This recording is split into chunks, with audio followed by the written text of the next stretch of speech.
السلام علیکم ورحمۃ اللہ۔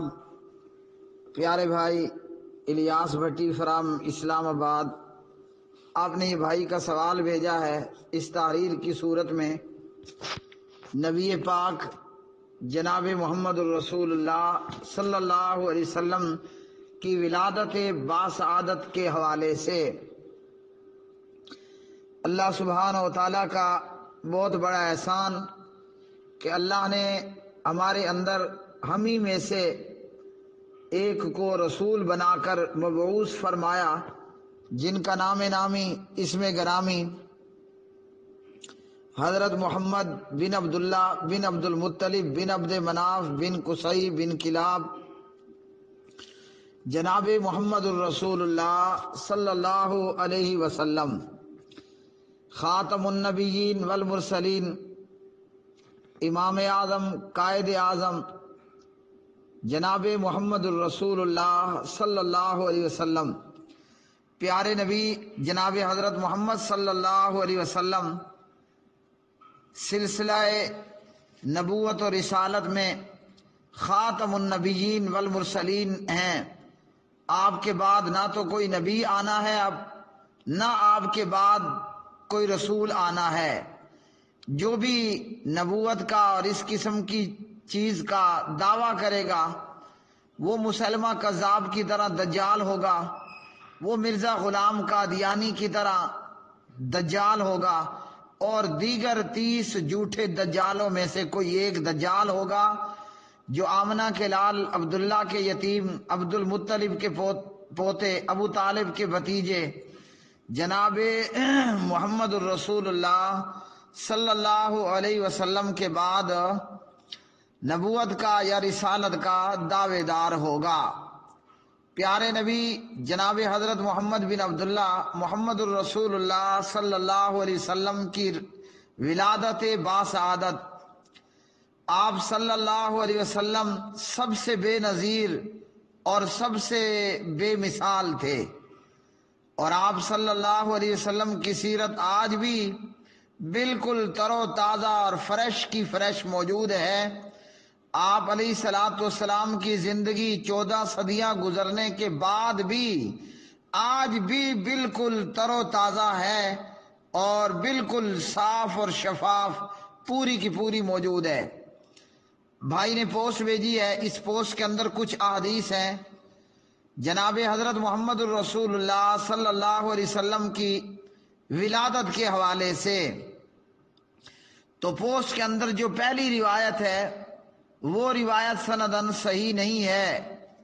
یہ روایت طبرانی کے اندر موجود ہے اور المعجم الکبیر للطبرانی، یہاں طبرانی میں اس روایت کا نمبر ہے 355۔ روایت کچھ یوں ہے کہ ابن ابی سوید الثقفی کہتے ہیں کہ میں نے عثمان بن ابی العاص کو سنا رضی اللہ تعالی عنہ، اور جناب عثمان بن ابی العاص کہتے ہیں اخبرتنی امی، میری والدہ نے مجھے یہ خبر دی۔ کیا خبر دی؟ میری والدہ نے کہا شہدت آمنہ لما ولدت رسول اللہ صلی اللہ علیہ وسلم فلما ضربها المخاض نظرت الى النجوم تدلى حتى انی اقول لتقعن علی، فلما ولدت خرج منها نور اضاء له البيت الذي نحن فيه والدار فما شيء انظر الیہ الا نور۔ اس روایت کے اندر، یہ طبرانی کی روایت 355 اس روایت کا نمبر ہے، 355 نمبر کی یہ روایت، اور یہ المعجم الکبیر لطبرانی کے اندر 457 پر بھی موجود ہے۔ اس روایت کے اندر عبدالعزیز بن عمران امام ابن حجر رحمہ اللہ اور امام ذہبی رحمۃ اللہ علیہ کے نزدیک متروک ہیں وغیرہما۔ تو یہ روایت میں موجود عبدالعزیز بن عمران متروک راوی ہے، اس لیے یہ روایت سندن درست نہیں ہے نبی علیہ الصلوۃ والسلام کی ولادت باسعادت کے حوالے سے۔ کہ جناب عثمان بن ابی العاص کی والدہ یہ کہتی ہیں کہ میں نبی علیہ الصلوۃ والسلام کی ولادت باسعادت کے وقت جناب حضرت آمنہ کے پاس موجود تھیں۔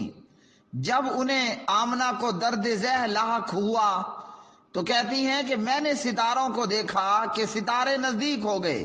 درد ذہ سے مراد جب آمنہ کو ڈیلیوری کا وقت ہوا، بچہ پیدا ہونے کا وقت ہوا، تو عثمان بن ابی العاص کی والدہ کہتی ہیں کہ میں نے ستاروں کو اور تاروں کو دیکھا کہ یہ تارے اس قدر نزدیک ہو گئے کہ گویا کہ مجھ پر گر پڑتے تھے، یعنی اتنا قریب ہو گئے۔ اور جب بی بی آمنہ نے نبی علیہ الصلوۃ والسلام کو جنا تو آمنہ سے ایک نور نکلا جس سے سارا گھر منور ہو گیا اور ساری حویلی روشن ہو گئی۔ تو المعجم الکبیر لطبرانی کی یہ روایت، اس میں عبدالعزیز بن عمران متروک ہے۔ اسی طرح اس بوس کے اندر موجود دیگر روایات، ان میں سے اور اسی طرح اس بوس میں یہ موجود دوسری روایت، انا دعوت ابراہیم، میں ابراہیم علیہ الصلوۃ والسلام کی دعا ہوں، عیسیٰ علیہ الصلوۃ والسلام کی بشارت ہوں۔ یہ روایت سندن صحیح ہے۔ علامہ محمد ناصر الدین البانی رحمہ اللہ اسے سلسلہ الاحادیث الصحیحہ کے اندر 1545 نمبر پر لے کر آئے، اور اس میں ہے کہ جناب نبی کریم علیہ الصلوۃ والسلام نے فرمایا میں اپنے باپ ابراہیم کی دعا ہوں علیہ الصلوۃ والسلام، اور میں عیسیٰ علیہ الصلوۃ والسلام کی بشارت ہوں، اور اپنی والدہ مائدہ کا خواب ہوں جو انہوں نے دیکھا۔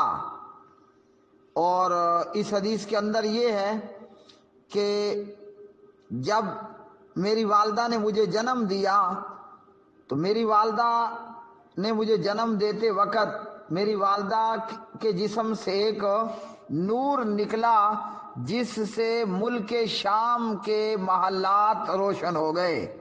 علامہ البانی رحمہ اللہ اسے سلسلہ صحیحہ 45 میں لائے اور سیرت کے موضوع پر کمال درجے کی کتاب الرحیق المختوم میں جناب صفی الرحمان مبارک پوری رحمہ اللہ اسے نبی علیہ الصلوۃ والسلام کی ولادت باسعادت اور حیات طیبہ کے 40 سال پیج نمبر 83 میں لائے، المکتبۃ السلفیہ لاہور۔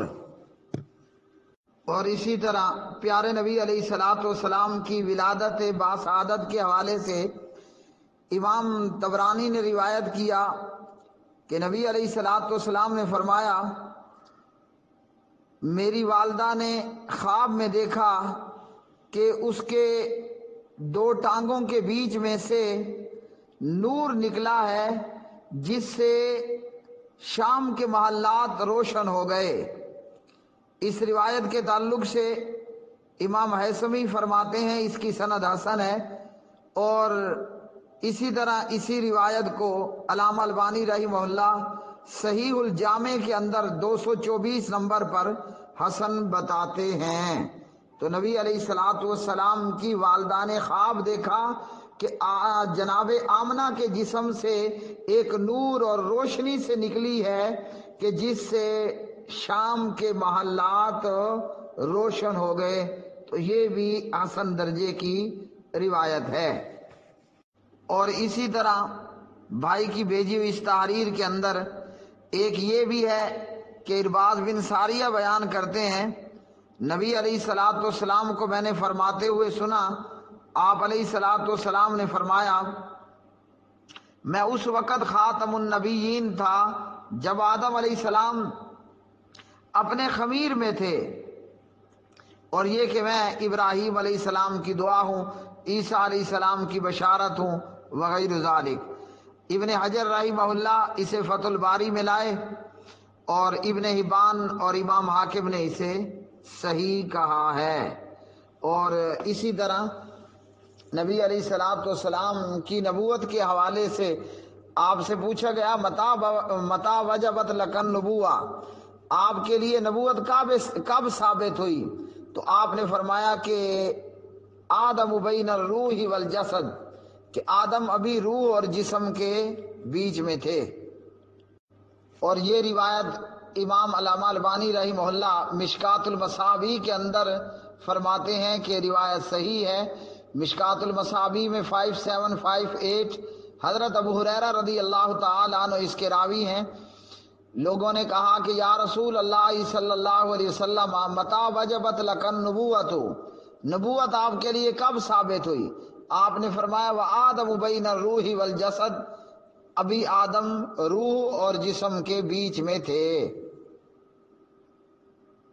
تو پیارے بھائیوں، اس سے ہمیں کیا معلوم ہوا؟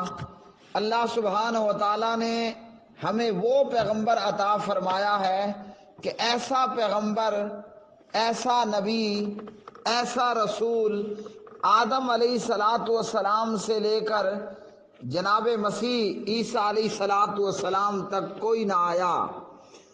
اللہ نے ہمیں وہ پیغمبر، وہ نبی، وہ رسول عطا فرمایا، تو ہمیں بھی چاہیے، یعنی جناب محمد الرسول اللہ صلی اللہ علیہ وسلم، ہمیں بھی چاہیے کہ اپنی جان، اپنا مال، اپنا سب کچھ حضور نبی کریم علیہ السلام پر قربان کریں، اور قربان کرنے کے لیے ہر وقت تیار رہیں۔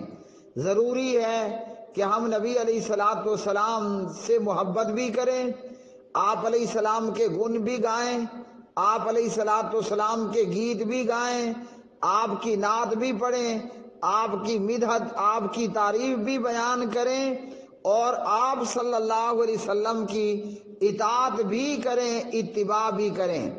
جسے حضور سے محبت نہیں ہے وہ جنت نہیں جا سکتا۔ جو حضور نبی کریم حضرت محمد الرسول اللہ صلی اللہ علیہ وسلم کی اطاعت نہیں کرے گا، اتباع نہیں کرے گا، آپ کو پیٹھ کرے گا، مطلب آپ کی نافرمانی کرے گا، وہ بھی جنت سے محروم ہوگا۔ ہماری خوش بختی اور ہماری سعادت مندی کہ ہمیں اللہ نے جناب محمد الرسول اللہ صلی اللہ علیہ وسلم کا امتی بنایا۔ اب اس نعمت کا حق ادا کرنا بھی ضروری ہے، اور یہ حق تب ادا ہوگا کہ ہم محبت رسول کو بھی اختیار کریں، اطاعت اور اتباع رسول صلی اللہ علیہ وسلم کو بھی اختیار کریں۔ وآخر دعوانا الحمدللہ رب العالمین۔